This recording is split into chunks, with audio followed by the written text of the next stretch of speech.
अस्सलामुअलैकुम। मोहम्मद अज़हर सिद्दीक अपने programme political diaries के साथ हाजिर खिदमत है। 28 मई 2022 बरोज़ हफ्ता सुबह 7 बजे आप ये प्रोग्राम देख रहे होंगे।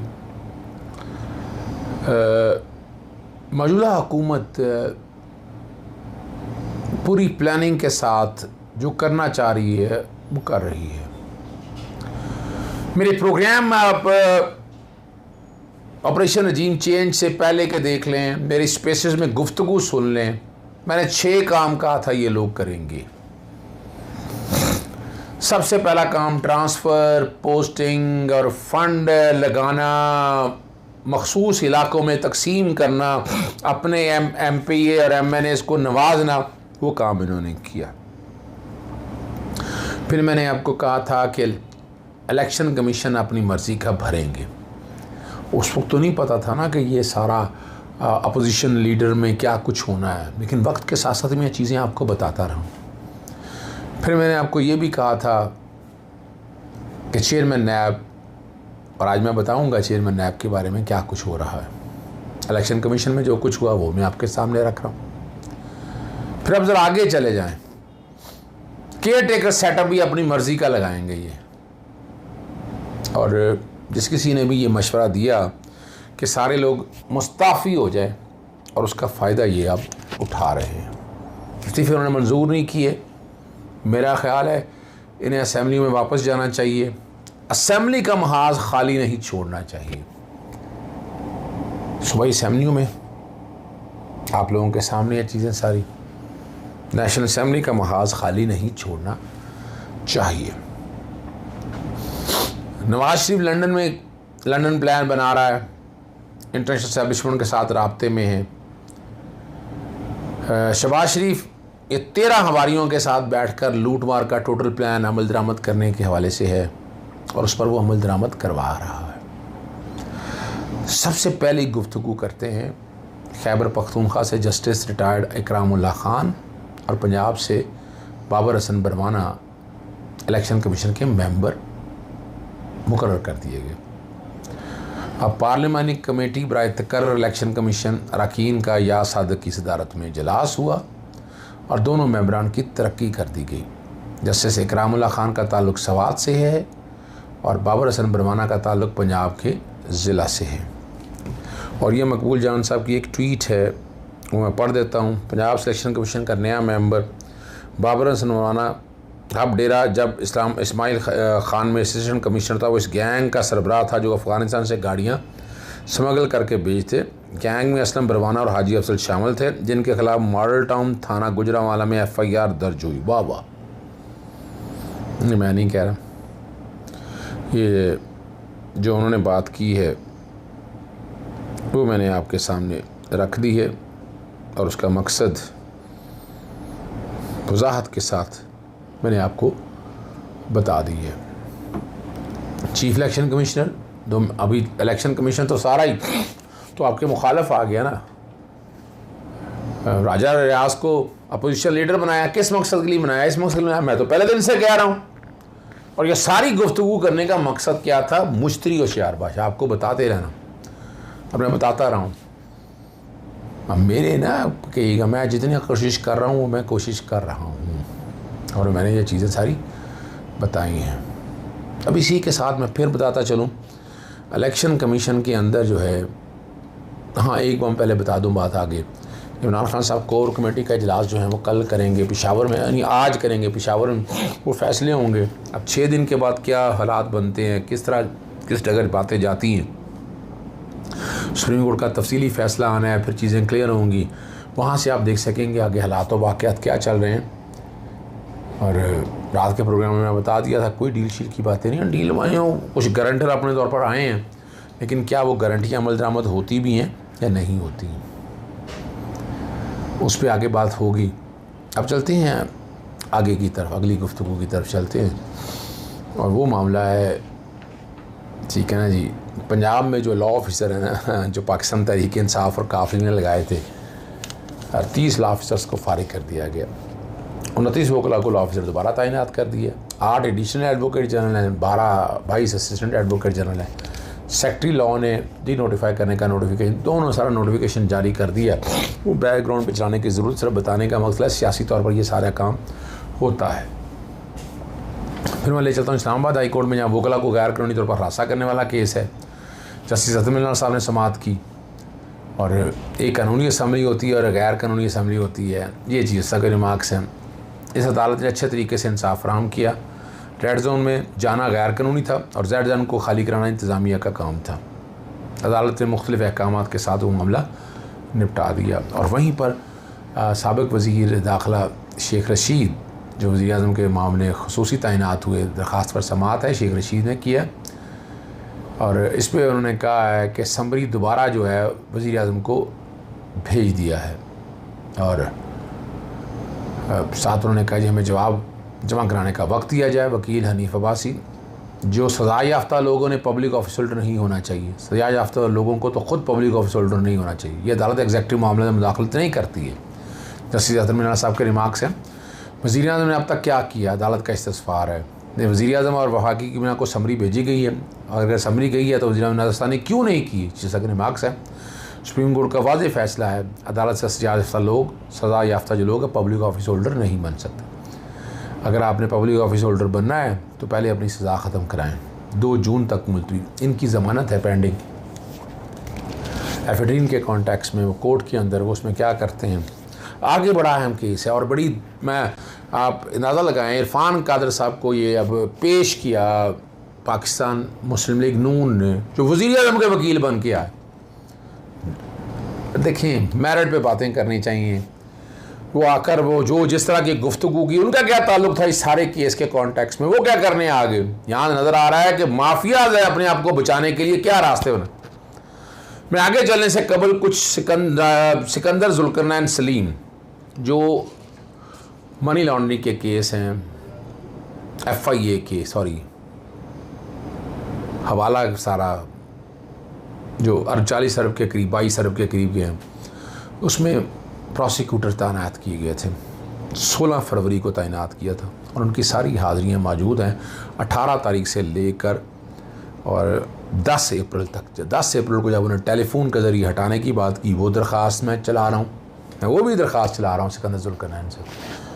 कोशिश करूँगा उनकी तस्वीर अवेलेबल हुई तो मैं वो भी चला दूँगा साथ आपके।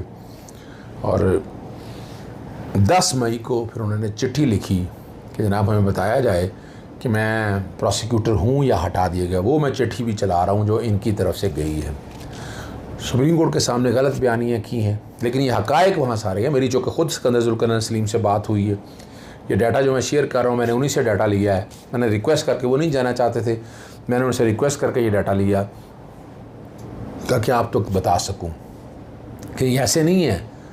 वफाकी वज़ीर कानून आलम वज़ीर ताड़ पेश हुए, वहाँ क्या पेश हो के वहाँ क्या वजाहत देने के लिए कोशिश की है आपने? आप लोगों ने निकाला ECL से गैर कानूनी तौर पर, इसमें तो कोई शक ही नहीं है। अवाम को पहले मुतमईन करें, अदालतों को क्या मुतमईन करना है आपने? अदालत को तो आपने अपनी सियासी जमातों की वो राग अलापनी है, ये दैट्स ऑल। आगे सुप्रीम कोर्ट में जो है आला शख्सियात के ख़िलाफ़ हाई प्रोफाइल केस में जो है खुद जो नोटिस है उसकी केस की समाअत हुई। 5 रुकनी लार्जर बेंच समाअत कर रहा था। जो ECL में नाम निकाले गए उस पर तशवीश का इजहार किया। 22 अप्रैल 2022 को ECL रूल में तब्दीली की गई। चीफ जस्टिस साहब के रिमार्क्स हैं। करप्शन 1 करोड़ रुपये की टैक्स चोरी के मुकदमे बारे नाम ECL से निकाल दिए गए। ECL से नाम निकालने के लिए रूल्स तब्दीली का इतलाक़ माजी से कैसे हो सकता है? जैसे जज का रिमार्क्स है, क्या रूल तब्दीली बारे काबीना से मंजूरी का नोटिफिकेशन लिखा गया कि इतलाक़ माजी से होगा? जस्टिस मुनीब अख्तर साहब के रिमार्क्स से, रूल्स तब्दीली से किस किस को फ़ायदा हुआ? मुकदमात का सामना करने वाले काबीना में शामिल किसी वज़ीर का रूल तब्दीली की मंजूरी देना मफादात का टकराव है, कॉन्फ्लिक्ट ऑफ इंटरेस्ट। बड़ी ज़बरदस्त बात की है। तफसीलात फराहम करें, काबीना में शामिल अरकान को फ़ायदा पहुँचा। जस्टिस मुनीब अख्तर, इल्ज़ाम का सामना करने वाले काबीना में शामिल वज़ीर ख़ुद को अलग कर सकता था। नैब का कहना है कि 174 निकाले गए नामों से कबल हमसे मुशावरत नहीं की। चीफ साहब के रिमार्क्स हैं। अटॉर्नी जनरल साहब, ECL रूल 2010 का सेक्शन 2 पढ़ें। रूल्स के मुताबिक करप्शन, दहशतगर्दी, टैक्स दहिंदा, लोन डिफ़ॉल्टर बाहर नहीं जा सकते। काबीना ने किसके कहने पर करप्शन और टैक्स दहिंदगान वाले रूल में तरमीम की? क्या वफाकी काबीना ने रूल्स की मंजूरी दी है? ये चीफ साहब के रिमार्क्स थे, खासतौर पर काबीना की मंजूरी के मिनट्स पेश कर दूंगा अटॉर्नी जनरल साहब ने बताया। क्या 120 दिन बाद आज खुद नाम ECL से निकाला जाएगा? जस्टिस जाजुल हसन के रिमार्क्स है। 120 दिन का इतलाक नाम ECL में शामिल होने के दिन से होगा। अटॉर्नी जनरल कहते हैं काबीना के अरकान खुद इस तरमीम से मुस्तफ़ीद हुए। जस्टिस मज़ार अली अकबर ना क्या कोई ज़ाब्ता अखलाक है कि वज़ीर-ए-आज़म मुलज़म हो तो मुतलका फाइल उसके पास ना जाए? जस्टिस मुनीब अख्तर के रिमार्क्स हैं। अदालत ने ECL से निकाले के काबीना नाम की फहरिस्त तलब कर ली है। मालूम यह है कि वफाकी वज़रा पर अभी तक इल्ज़ामात हैं। जस्टिस मुनीब अख्तर के रिमार्क्स थे। अपने फ़ायदे के लिए मुलज़म कैसे रूल में तरमीम कर सकता है? जस्टिस मोहम्मद अली मज़हर बहुत ज़बरदस्त बातें की हैं। जो मर्जी आप कहते हैं, अटॉर्नी जनरल के पास जवाब कोई नहीं था, इसके लिए उन्होंने इरफान कादिर को तैयार किया जो आगे अदालत में वो ऊंचा बोलना पाए। कानूनी की बात करें, आप क्या कानून की बात करनी है? क्या सर्कुलेशन समरी के जरिए ऐसी मंजूरी ली जा सकती है? जस्टिस जाजुल हसन के रिमार्क्स है काबीना का काम है हर केस का जायजा लेकर फैसला करे। ये जाजुल हसन ने रिमार्क्स नैब के मुताबिक उनसे पूछे बगैर मुलजमान के नाम ECL से कैसे निकाले गए। और यहाँ जो है ना, यहाँ आप समझ सकते हैं अपना ना जी, इस पर जो वकील पेश हुए नैब के, उन्होंने बताया ये नाम निकालते वक्त नैब से नहीं पूछा गया ECL से नाम निकालने का क्या तरीका है। हमारे SOPs हैं जिनके सामने रखते हुए ECL के नाम शामिल किए जाते हैं। नैब ने अपने अफसरान के जो तब्दीली के जो है ना वो रिपोर्ट पेश की। तो बालों के लिए DHR सिफारिश करता है और चेयरमैन उसकी अकामत करता है। ECL रूल में तरमीम के बाद रिव्यू का तरीक़ाकार ही ख़त्म हो गया। ये बड़ी ज़बरदस्त बात कही है जस्टिस मोहम्मद अली मज़हर। काबीना मेंबरान का नाम ECL में होना और ECL रूल्स में काबीना की तरमीम का मफादात का टकराव नहीं है।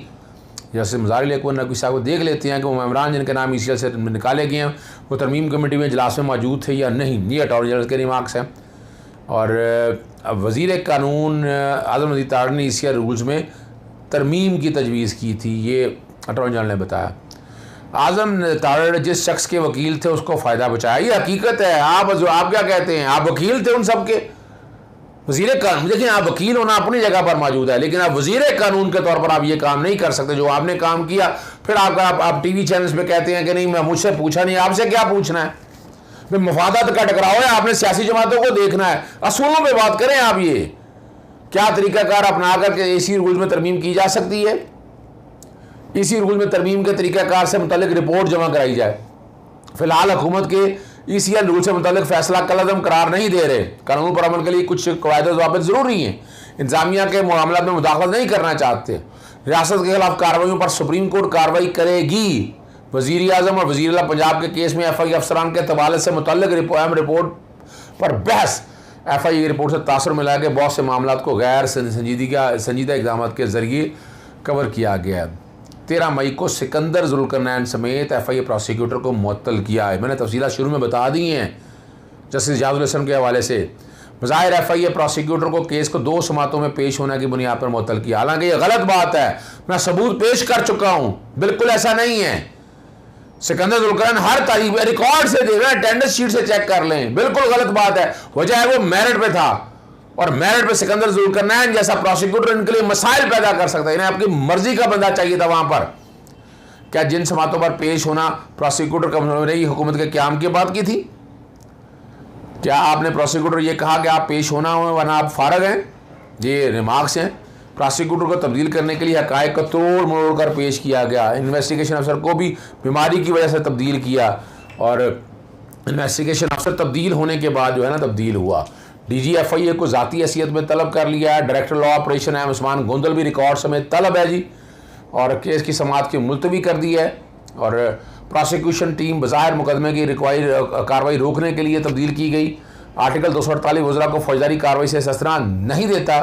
वाक़ई वज़रा के खिलाफ फौजदारी कार्रवाई चलती रहनी चाहिए। फौजदारी निज़ाम सबके लिए यकसा होना चाहिए। चाहती है निज़ाम काबिल एतमाद अंदाज में चले। आला हुकाम के खिलाफ मुकदमा में मुख्तलिफ सलूक नोटिस में आता है। हुकूमत आने के बाद वज़ीर-ए-आज़म और वज़ीर-ए-आला के मुकदमा में क्या पेश रफ्त? जस्टिस मज़ार अली अकबर नकवी साहब के रिमार्क्स है। और वज़ीर-ए-आज़म हर पर फ़र्द जुर्म आयद हो चुकी है, अभी तक फ़र्द जुर्म आयद नहीं हुई। आप अंदाज़ा लगा लें, किसी ने कोई इस्तिस्ना नहीं मांगा। अदालत का मकसद मुकदमे को तेज़ी से चलाना नहीं है। नैब का तमाम मुकदमा का रिकॉर्ड महफूज है, ये प्रोसिक्यूटर जनरल ने बताया। FIA के तफ्तीशी अफसर को तब्दीली का रिकॉर्ड भी मांगा था। क्या FIA मुकदमे का रिकॉर्ड महफूज है? और इस पर एडिशनल अटॉर्नी जनरल ने बताया कि तमाम रिकॉर्ड जो है ना वो महफूज है। और रिकॉर्ड महफूज होने का तहरीरी सर्टिफिकेट DGA की जानिब से जमा कराएँ। रिकॉर्ड में कमी पेशी हुई तो DGFIA ज़िम्मेदार होंगे। क्या रिकॉर्ड की सॉफ्ट कापी भी होती है? जस्टिस मोहम्मद अली मदर तहकीकत इदारे में इतनी एडवांस नहीं है। ये जो वकील हैं, सॉरी एडिशनल अटॉर्नी जनरल ने बताया, यहाँ वज़ीर आज़म शहबाज शरीफ के वकील इरफान कादर अदालत में पेश, वज़ीर आज़म का वकील हूँ। हम इनफरादी तौर पर किसी केस को नहीं देख रहे, फौजदारी निज़ाम से मुतल्लिक़ मुकदमात सुन रहे हैं। अदालत में बताया गए सवाल बता दें जिस पर मामलत की ज़रूरत है। वकील इरफान कादर कहते हैं अहम मुकदमा इसके हुकूमत पर असरात होंगे। हमने आपको अदालती मामलत के नहीं बुलाया, आपने जो कहना है तहरीरी तौर पर लिख के दे दें। और ये दोनों सियासी जमातें हैं, मुखासमा है कि एक सियासी जमात मुसलसल इल्ज़ाम लगा रही है जिसको अदालत से जिसमें अदालत को जोड़ा जा रहा है। ये अब देखें ना, ये आगे अदालत को ब्लेम और एक्यूज़ करने की बातें शुरू हो गई हैं। ठीक है ना जी, तो इसकी इजाज़त तो नहीं दी जा सकती है। प्रोग्राम ख़त्म करने से पहले साबिक़ चीफ जस्टिस जो हैं, साबिक़ चीफ जज गिलगित बल्तिस्तान राना शमीम, मामला लटक गया, ये लटका लिया उन्होंने राना, और अंसार बस तौहीन अदालत की दरख्वास्त है। और गुज़श्ता समात पर अदालत ने साबिक़ चीफ जज गिलगित बल्तिस्तान पर फर्द जुर्म आयद की थी। जवाब में कहा कि नोटरी पब्लिक ने बयान अल्फी लीक किया, इस अदालत को संगीन नौयत के इल्ज़ाम लगाए गए। समात मुलतवी करने की सदा किसने किया? डिप्टी अटॉर्नी जनरल ने। आप अंदाज़ा लगाएं कैसे हवा के रुख बदल रहे हैं यहाँ पर। और इसके में अटॉर्नी जनरल अदालती हुक्म पर प्रोसिक्यूटर हैं। अदालत ने डिप्टी अटॉर्नी जनरल जो है ना सदा मंजूर कर ली है और समात 30 जून तक मुलतवी कर दी है। ये मैंने सारी चीज़ें आपके सामने रख दी हैं, आप यहाँ से अंदाज़ा लगा सकते हैं कि क्या कुछ हो रहा है। ये बिल्कुल ऐसे ही कहेंगे जैसे अदर सिद्दीक साहब ने अभी ये खबर दी है, और इसको असद खरल साहब ने भी दिया खबर को, कि चुपके चुपके से एक मिली भगत हुई है जो सामने आ गई है। क्योंकि अपोजिशन और हुकूमत ये दोनों मिलकर, यानी अपोजिशन लीडर और कायदे ऐवान वज़ीर आज़म, ये मिलकर फैसला करते हैं कि इलेक्शन कमीशन के मेंबर्स कौन से होंगे, निगरान हुकूमत क्या होगी, चेयरमैन नैब कौन बनेगा, अहम तैनातियाँ होती हैं ना ये। तो इन्होंने जस्टिस रिटायर्ड अकरामुल्लाह खान और बाबर हसन भरवाना, इन दोनों को इलेक्शन कमीशन के मेंबर जो दो मेंबर्स नहीं थे, वो इनको इन्होंने मुकर्रर कर दिया है। अब इन दोनों की जो पहचान बताई जा रही है मुबैना तौर पे, ये PMLN के बहुत करीब हैं, PMLN के बहुत करीब हैं। तो ये एक वारदात PMLN ने डाल दी है। आने वाले वक्त में वो अपना चेयरमैन नैब भी लेकर आएंगे। तो आइन के साथ, कानून के साथ खिलवाड़ हो रहा है, लेकिन इन मामलात पे इजाज़त चाहता हूँ। अस्सलाम वालेकुम, अल्लाह हाफ़िज़, पाकिस्तान जिंदाबाद।